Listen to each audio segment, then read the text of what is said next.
Welcome back to my channel. ఈరోజు topic ఏంటంటే last question TGPSC conduct చేసినటువంటి ఎగ్జామ్స్లో కరెంట్ అఫైర్స్ అనేవి ఎట్లా వస్తున్నాయి, ఏ మంత్ నుంచి వస్తున్నాయి, ఎన్ని మంత్స్ నుంచి మనం చూడాలి అనే వాటి గురించి ఈరోజు ఈ వీడియోలో మనం డిస్కస్ చేసుకోబోతున్నాము. అండ్ ఎలాంటి టాపిక్స్ మీద ఎక్కువగా క్వశ్చన్స్ వస్తున్నాయి ఆల్రెడీ మీకు చాలామందికి అయితే తెలిసే ఉంటుంది. గ్రూప్ 3 ఎగ్జామ్ రాసిన వాళ్ళందరికీ కూడా ఎట్లాంటి క్వశ్చన్స్ వస్తున్నాయో. సో కొత్త వాళ్ళు ఎవరైనా చూస్తూ ఉంటే వాళ్ళకి ఒక నాలెడ్జ్ అనేది వస్తుంది కదా. సో ఎలాంటి క్వశ్చన్స్ వస్తాయి, ఆల్రెడీ కొత్త వాళ్ళు ఎవరైనా ఆల్రెడీ ప్రిపరేషన్ స్టార్ట్ చేసిన వాళ్ళు ఎవరైనా ఉంటే ఒక 3 months వరకు అయితే కరెంట్ అఫైర్స్ని వాళ్ళు చూస్తూ ఉంటారు. సో కొంచెం అలవాటు అయిపోయి ఉంటుంది.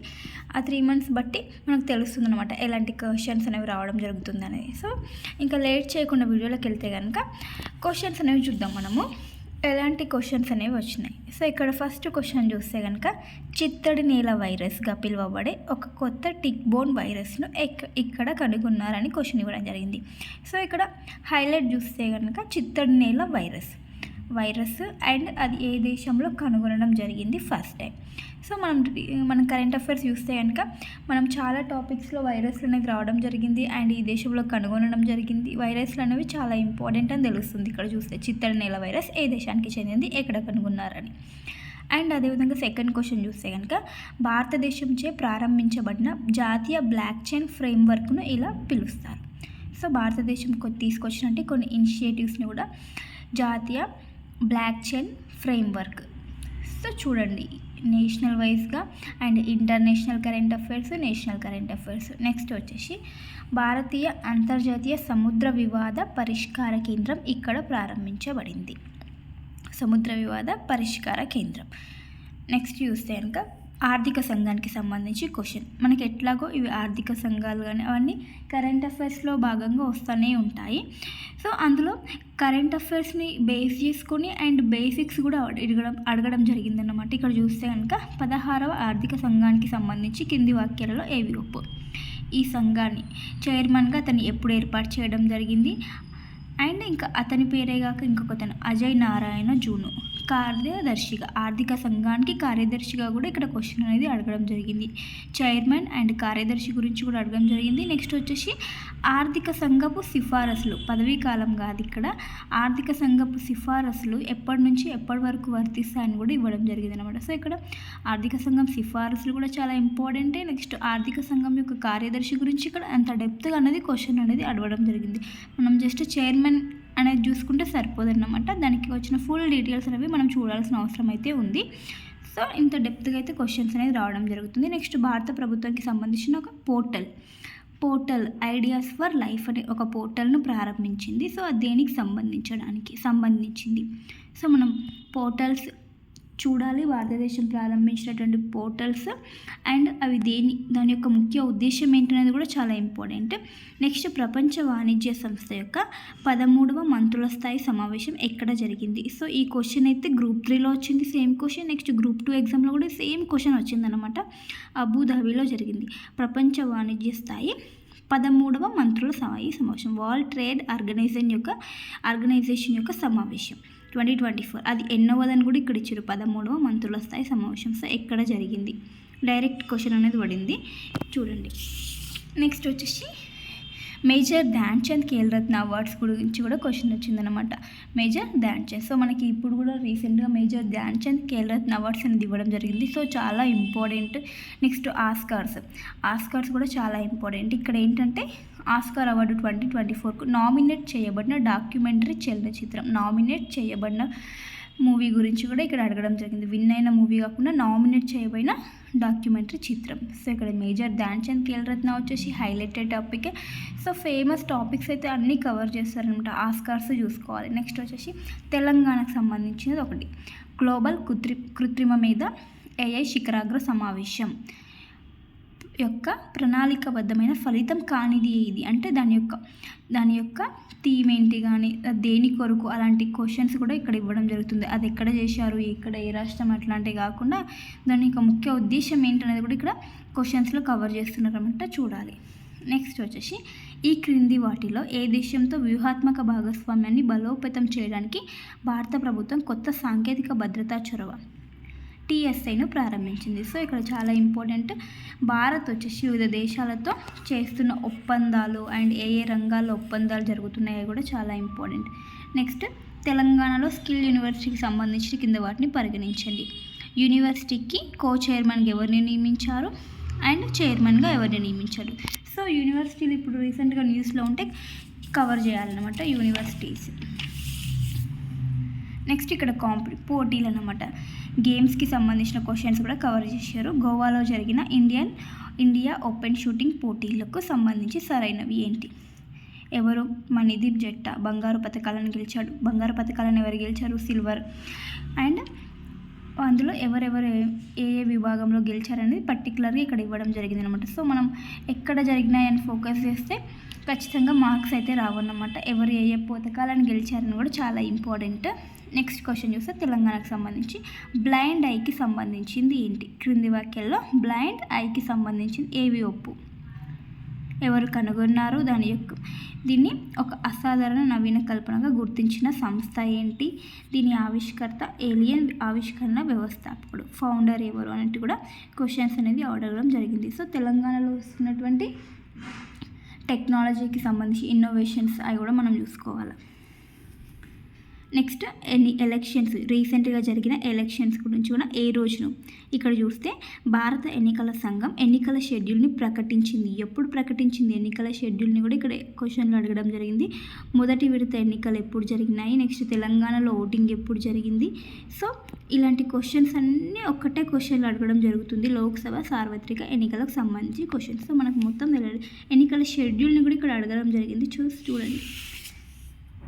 నెక్స్ట్, ఇది ఫేమస్ క్వశ్చన్. ఇది కూడా భారత రాష్ట్రపతి 2024లో 4 ప్రముఖ భారతీయులకు భారతరత్న అవార్డులను ప్రదానం చేశారు. ఈ క్రింది వారిలో అవార్డు గ్రహీత కానిది ఎవరు? సో భారతరత్న అవార్డులు ఎవరికి ప్రదానం చేశారు? సో ఖచ్చితంగా ఇవి చూసుకోవాల్సిందే. ఖచ్చితంగా చూడకుండా వెళ్తే మనం ఈజీగా మార్క్స్ అనేవి కోల్పోతాం అనమాట. నెక్స్ట్ వచ్చేసి మాక్ డ్రిల్స్, అభ్యాసాలు, విన్యాసాలు అంటాం కదా. సెప్టెంబర్ 2024లో రాజస్థాన్లోని అజ్మీర్లో విషాను యుద్ధ్ అభ్యాసం యొక్క మాక్ డ్రిల్ను నిర్వహించారంట. సో మాక్ డ్రిల్ను నిర్వహించారు, ఓకే. అది దేనికి సంబంధించిందనే క్వశ్చన్ ఇక్కడ అడిగిందనమాట. అది దేనికి సంబంధించినది? వరదలను ఎదుర్కొనుటగా, జీవయుద్ధ సంసిద్ధతన, సైబర్ యుద్ధ సంసిద్ధతన, మహమ్మారిని ఎదుర్కొనే సంసిద్ధతన. సో అది దాని యొక్క ముఖ్య ఉద్దేశం ఏంటి అనేది కూడా ఇక్కడ అడుగుతున్నారనమాట. నెక్స్ట్, జయా వర్మ సిన్హాకు సంబంధించి ఈమె రైల్వే బోర్డు చైర్పర్సన్గా 2023లో నియమించడం జరిగింది, ఓకే. నెక్స్ట్, రైల్వే బోర్డుకు ఈమె మొట్టమొదటి మహిళా చైర్పర్సన్. సో ఇలాంటి ఈజీ క్వశ్చన్స్ని మాత్రం అస్సలు మిస్ చేయొద్దు. రైల్వే బోర్డు చైర్పర్సన్ అంటే మొట్టమొదటి, ఇట్లాంటి మహిళల్లో మొట్టమొదటి అని వస్తే ఖచ్చితంగా చూసుకోవాలి మొట్టమొదటికి సంబంధించి. నెక్స్ట్, 70వ జాతీయ చలనచిత్ర అవార్డుల్లో 2022 సంవత్సరానికి గాను ఉత్తమ డాక్యుమెంటరీ అవార్డు. సో ఇక్కడ చూస్తే అవార్డ్స్ గురించి మనకు చాలా ఇస్తారు. ఆస్కార్, జాతీయ చలనచిత్ర అవార్డులు, ఇవన్నీ ఒకవేళ ఉండుంటే 1 ఇయర్లో వచ్చిన కరెంట్ అఫైర్స్లో ఉండుంటే ఖచ్చితంగా చూసుకోవాల్సిందే మరి.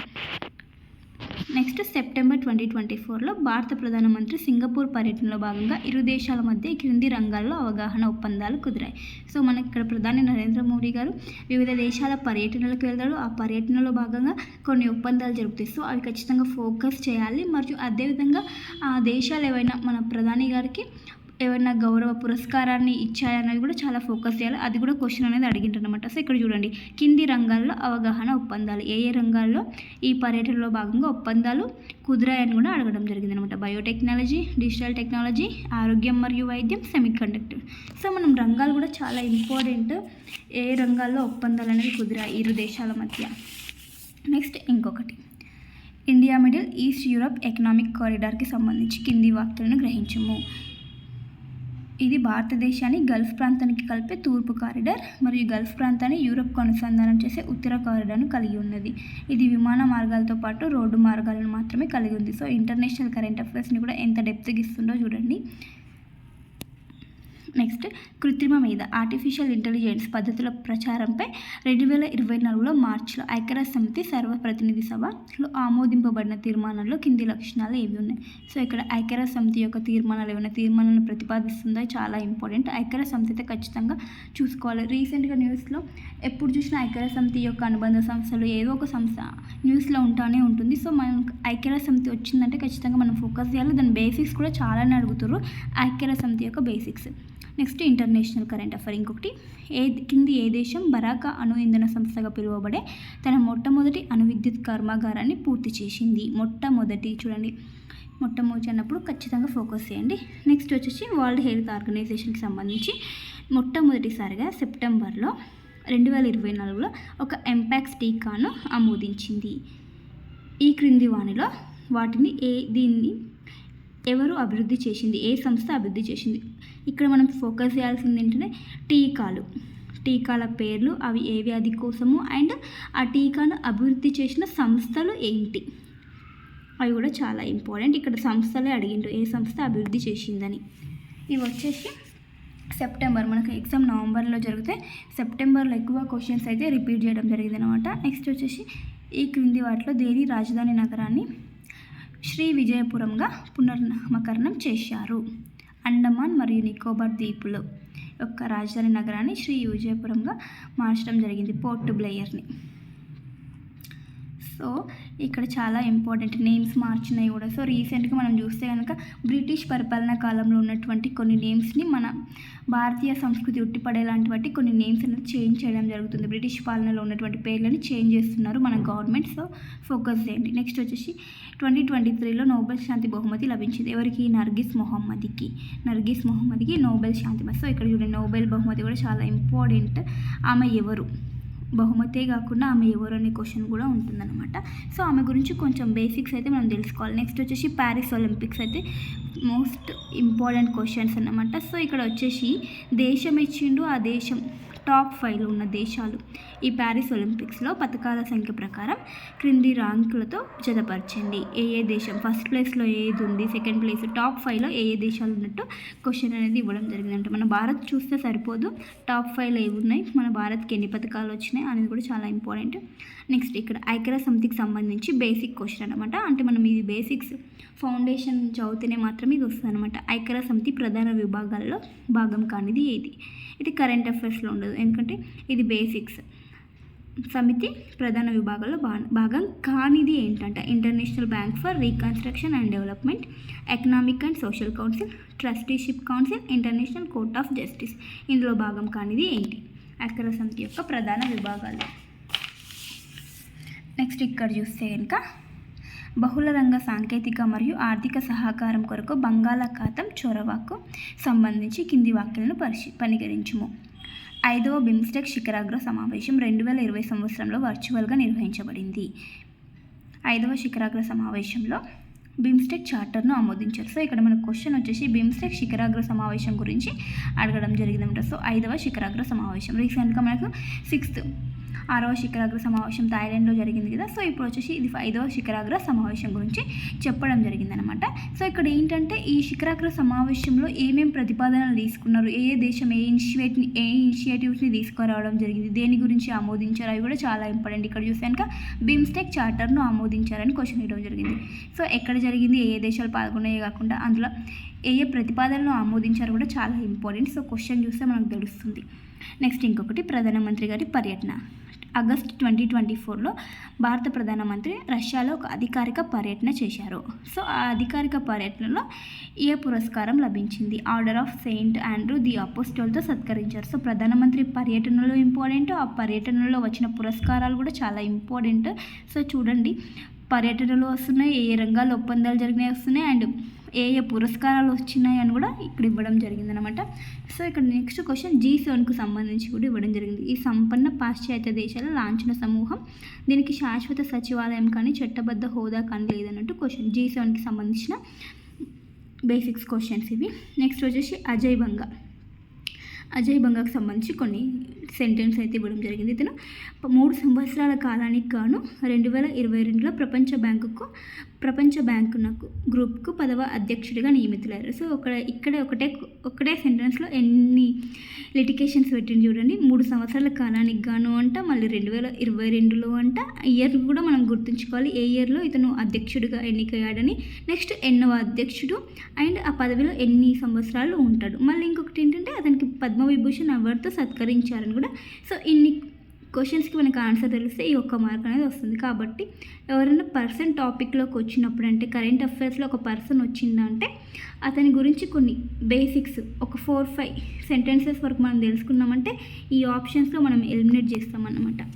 సో ఇక్కడ ఇంకొకటి ఐక్యరాజ్య సమితికి సంబంధించి బేసిక్ క్వశ్చన్ అనమాట. ఇది కరెంట్ అఫైర్లో కాదు, బేసిక్ క్వశ్చన్.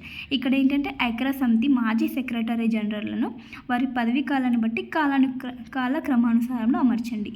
ఐక్యరాజ్య సమితి ఏర్పడినప్పటి నుంచి సెక్రటరీ జనరల్స్ ఎవరైతే ఉంటారో వారిని ఒక ఆర్డర్లో పెట్టుకొని క్వశ్చన్ ఇచ్చిండు. సో మనం ఇది ఐక్యరాజ్య సమితి గురించి చదివితేనే ఈ క్వశ్చన్కి మనం ఆన్సర్ అనేది చేయగలుగుతాం అనమాట, లేకపోతే లేదంతే. నెక్స్ట్ UNEP, యునైటెడ్ నేషన్స్ పర్యావరణ కార్యక్రమం. దీని యొక్క హెడ్ క్వార్టర్ ఎక్కడ ఉంది చూడండి. ఏదైనా అంతర్జాతీయ సంస్థలు వచ్చినప్పుడు దాని యొక్క హెడ్ క్వార్టర్ ఇంపార్టెంట్, అండ్ అది దేనికోసం వర్క్ చేస్తుంది, అండ్ అందులో సభ్య దేశాలు ఎంతమంది ఉన్నారు అనేది కూడా చాలా ఇంపార్టెంట్. ఇక్కడ అదే క్వశ్చన్ అయితే అడగడం జరిగిందనమాట. సో ఇవ్వండి ఫ్రెండ్స్ కరెంట్ అఫైర్స్కి సంబంధించిన క్వశ్చన్స్ అన్నమాట, ఎట్లా అడుగుతున్నారు. సో మీకు కొంచెమన్నా అర్థమయ్యే ఉంటుంది అనుకుంటున్నా ఎలా వస్తుంది క్వశ్చన్స్, మనం ఏ విధంగా ప్రిపేర్ అవ్వాలి అని. సో వీడియో నచ్చితే ప్లీజ్ లైక్ చేయండి, అదేవిధంగా షేర్ చేయండి. Thank you for watching. By.